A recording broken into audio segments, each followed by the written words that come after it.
নিয়মিত ভূমি উন্নয়ন কর প্রদান করে নিজের জমি সুরক্ষিত রাখি, এই প্রতিপাদ্যকে সামনে রেখে ফরিদপুরের সদরপুরে ৩ দিনব্যাপী ভূমি মেলা ২০২৫ উদ্বোধন করা হয়েছে। সোমবার সকাল ১১টায় উপজেলা ভূমি অফিস প্রাঙ্গণে ভূমি মেলার উদ্বোধন করেন সদরপুর উপজেলা নির্বাহী অফিসার ও ভারপ্রাপ্ত সহকারী কমিশনার ভূমি জাকিয়া সুলতানা। এর আগে উপজেলার বিভিন্ন দপ্তরের কর্মকর্তা, শিক্ষার্থী, সংবাদকর্মীদের অংশগ্রহণে এক বর্ণাঢ্য র্যালি বের হয়ে ভূমি অফিসের সামনের প্রধান সড়ক ঘুরে মেলাস্থলে এসে শেষ হয়। উপজেলার ভারপ্রাপ্ত মাধ্যমিক শিক্ষা অফিসার মোফাজ্জেল হোসেনের সঞ্চালনায় সভায় প্রধান অতিথি হিসেবে বক্তব্য রাখেন উপজেলা নির্বাহী অফিসার ও ভারপ্রাপ্ত সহকারী কমিশনার ভূমি জাকিয়া সুলতানা।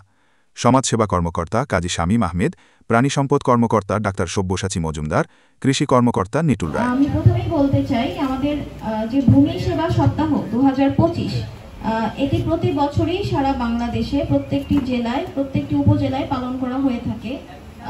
প্রথম কথা, এটি কেন পালন করা হয়? কারণ ভূমি নিয়ে আমরা সবাই আসলে একটু জটিলতার মধ্যে থাকি। তাই আমাদের সরকার চায় যে ভূমির যত সেবা আছে সেগুলো সম্পর্কে যেন সাধারণ মানুষ জানতে পারে এবং যত বেশি জানবে সেবাগুলো সহজেই গ্রহণ করতে পারবে। এই উদ্দেশ্য নিয়েই কিন্তু ভূমি সেবা সপ্তাহটি প্রতি বছর পালন করা হয়ে থাকে।